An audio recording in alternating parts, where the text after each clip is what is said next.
பழங்காலத்தில் திருமணம் எதுக்கு பண்ணாங்க சொல்கிறாங்க? சொத்துக்களை பத்திரப்படுத்துவதற்கு, கைவிட்டு போயிடாது இருக்கிறதுக்காக, அதை பத்திரப்படுத்துவதற்காக திருமணம்ங்கிற ஒரு அரேஞ்ச்மெண்ட்டை வச்சுருந்தாங்கன்றாங்க. அதுக்கு பிறகு மிடில் ஏஜஸில் காதல் செய்து திருமணம் பண்ணுகிறது ஒரு வழக்கமாகினது. அது கொஞ்சம் பாப்புலர் ஆச்சு. ஒரு பெண்ணை விரும்பி அல்ல ஆணை விரும்பி திருமணம் செய்து கொள்கிறது ஒரு இதாச்சு. அன்புக்காக திருமணம் பண்ணிக்கிறாங்க. இப்போ மாடர்ன் பீப்புள் எதுக்கு எப்படி திருமணம் பண்ணுறாங்களான்னு தெரியுமா? தன்னுடைய ஆசைகள் விருப்பங்கள்லாம் நிறைவேற வேணும், தான் நினைச்சது நடக்க வேணும், தனக்கு ஒரு சந்தோஷமான வாழ்க்கை கிடைக்க வேணும் அப்படிங்கிறத எண்ணி தங்களுடைய ஹாப்பினஸ்க்காக, தங்களுடைய ஃபுல்ஃபில்மெண்ட்டுக்காக, தாங்கள் எல்லா நிறைவையும் பெற்றிருக்க வேண்டும் வாழ்க்கையில் அப்படின்றத எண்ணி தங்களை எண்ணி பார்த்து அவங்க பண்ணுறாங்க. ஆனால் இந்த மூணுமே சரி கிடையாது. இந்த மூணு நோக்கங்களுமே இதுக்காக கல்யாணம் பண்ணிங்கன்னா கல்யாணத்தில் நிறைய பிரச்சனை வர வாய்ப்பு இருக்குது. அதை பின்னால் நான் பேசுகிறேன்.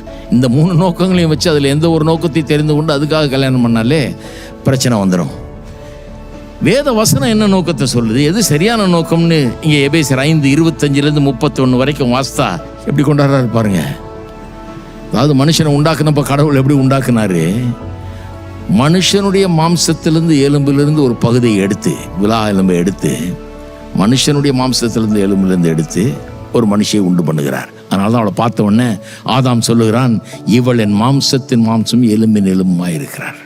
இல்லையா? அப்படிதான் உண்டு பண்றாரு. வேணும்னு அப்படி உண்டு பண்றாரு. என்ன சொல்றாங்க?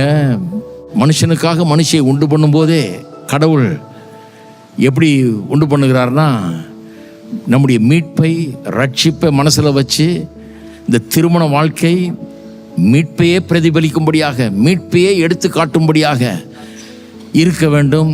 அதுதான் திருமண வாழ்க்கையின் நோக்கம். திருமணத்துக்கு நோக்கமே அதுதான். கிறிஸ்து நம்மை எப்படி அன்பு கூர்ந்தார் என்பதை இன்னும் அதிகமாய் விளங்கி கொள்வதற்கு தான் திருமண வாழ்க்கை என்கிறத மனசில் வச்சு தான் அப்படி உண்டாக்குகிறாரு. அதனால தான் ஒரே மாம்சம், அவர்கள் ஒரே மாம்சமாய் இருப்பார்கள் சொல்றாரு. ஏசு அதை கோட் பண்ணும்போது சொல்றாரு, ஒரே மாம்சமாய் இருப்பார்கள், அவள் இருவராய் இராமல் ஒரே மாம்சமாய் இருக்கிறார்கள் அப்படின்றார். ஏன்னா இருப்பார்கள்னு சொல்லிட்டார் அவரு.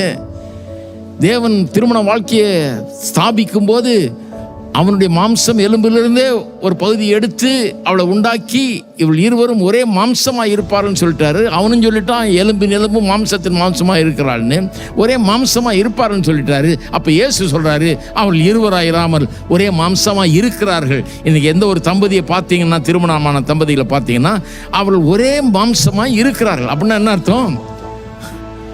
என்ன அர்த்தம்னா, மனைவியை சொந்த மாம்சமாய் பார்க்க வேண்டும், சொந்த மாம்சமாய் பாவிக்க வேண்டும், நடத்த வேண்டும். நம்முடைய மாம்சத்தை எப்படி பேணி பாதுகாக்கிறோமோ, நமக்கு எப்படி ஒரு நல்ல உடையை கொடுத்துக்கொள்கிறோம், நம்ம ஆகாரத்தை கொடுத்துக்கொள்கிறோம், நம்ம இதை நல்லா வச்சுக்கிறோம், நம்முடைய சரீரத்தை எவ்வளோ சுகமாக வச்சுக்கிறோமோ, எவ்வளோ நல்லா வச்சுக்கிறோமோ, எவ்வளோ நல்லா அதை பாதுகாக்கிறோமோ, அதுக்கு வேண்டிய எல்லா பராமரிப்புகளையும் செய்கிறோமோ, அதுபோலேயே அவளையும் நாம் கவனிக்க வேணுங்கிறது தான் அவனுடைய கருத்து. இப்படி ஆரம்பத்திலே கடவுள் மனுஷியை உண்டாக்கும் போதே அப்படி ரட்சிப்பை எப்படி தேவன் கிறிஸ்துவின் மூலமாய் சபையை அன்பு கூர்ந்து தம்முடைய அன்பை கல்வாரி சிலுவையின் மரணத்தின் மூலமாக, அந்த தியாகத்தின் மூலமாக, ஜீவனையே கொடுத்து மீட்டதன் மூலமாக தம்முடைய அன்பை வெளிப்படுத்தி இருக்கிறார் என்பதை திருமண வாழ்க்கை காட்ட வேணும் என்று சொல்லிதான் திருமண வாழ்க்கையை அப்படிதான் டிசைன் பண்ணப்பட்டிருக்கிறது, அப்படிதான் ஸ்தாபிக்கிறார். அதனால தான் விலா எலும்பு எடுக்கிறாரு.